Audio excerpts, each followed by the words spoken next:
আসসালামু আলাইকুম ও আদব ভিউয়ার্স, আমরা এই মুহূর্তে দাঁড়িয়ে আছি আপনার দক্ষিণ সুরমা নসিবা খাতুন বালিকা উচ্চ বিদ্যালয়।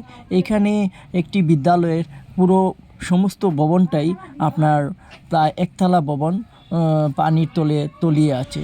আপনাদেরকে আমরা দেখাবো, আপনারা আমাদের সাথে থাকবেন এবং জানবো এটা কিভাবে এখানে পানির নিচে তলিয়ে আছে, কতদিন থেকে এখানে ছাত্রছাত্রী কেমন আছেন এবং আসল বিষয়ে সব কিছুই আমরা জানবো।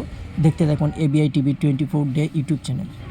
318টা আছে, 18টা ক্লাস আছে। 2015 সালে হয়েছিল। 15 জন টিচার আছেন 19 জন। পানিবন্দী অবস্থায় আইন না পানিবন্দী অবস্থায় কিভাবে আমি অফিস সহকারী হিসাবে আছি। অফিস সহকারী কতদিন যাবত এখানে আছেন? আমি 2014 সাল থেকে। 2014 সাল থেকে। দিন পানির জন্য আমরা স্কুলে ঢুকতে পারতেছি না, ছাত্রছাত্রীরা আসে না, আসলে পানিতে কিভাবে আসবে, ভিতরে ঢুকতে পারে না, তাই স্কুলের কার্যক্রম ক্লাস স্থগিত থাকে। যদিও স্কুল বন্ধ দেওয়া যায় না, কিন্তু বন্ধর মতোই আমরা দিতে হয়। এইটা শুধু 1-2 দিন না, অনেক দিন এসে, যেমন গত বছর যতটুকু পানি হয়েছিল এই বছর আরও বেশি হইতেছে এবং পানিটা স্থিতিশীল থাইকা যায়। আগে পানি নামিয়া যাইতো, এখন কিন্তু পানি নামতেছে না। আমরা জায়গাটা হয়তো চতুর্দিক একটু উঁচু হইয়া গেছে, আমরা পড়ে গেছি নিচুতে।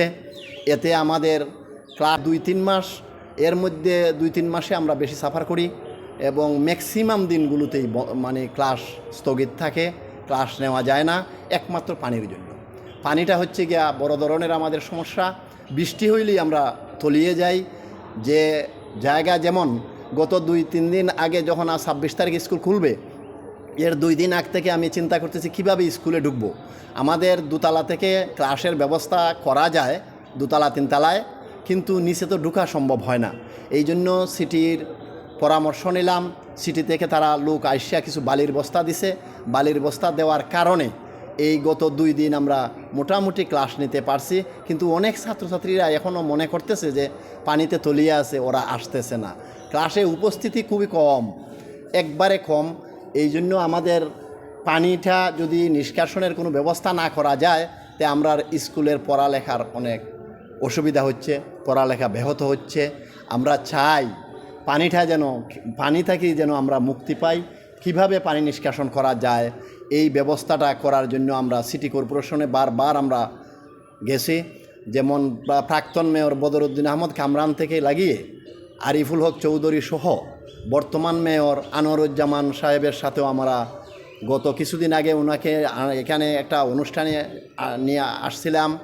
এই অনুষ্ঠানে আমরা সব কিছু বুঝিয়েছি, বলেছি। উনি আমাদের আশ্বাস দিচ্ছেন যে 3 ফিট বালি দিয়া ভরাট করবেন।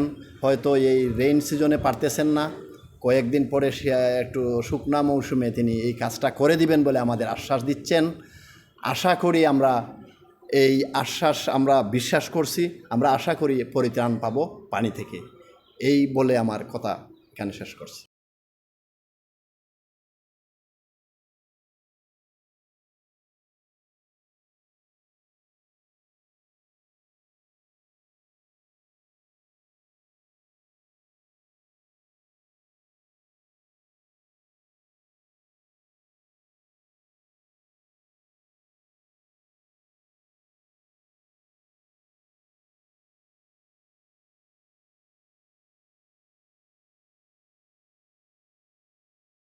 অবশ্যই আমাদের এদিকে আসার সময় আমাদের গার্ডিয়ানের পারমিশন থাকে না। দ্বিতীয়ত আমরা যখন আসি নোংরা পানির কারণে আমরা বিভিন্ন ধরনের পানিবাহিত রোগেও আক্রান্ত হচ্ছি, অনেকে পায়ে বিভিন্ন ধরনের সমস্যা দেখা দিচ্ছে।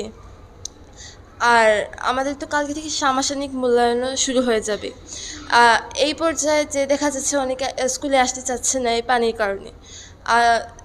টিচাররা আমাদেরকে সাজেস্টও করতে পারছেন না যে কী পড়াবেন, কারণ স্টুডেন্ট নাই তেমন। আমার মা বাবা মিনিমাম অনুমতি দেয় না, বা আমাদের অনেক কষ্ট হয় পানিতে আসতে, আমার বিভিন্ন রোগ হয়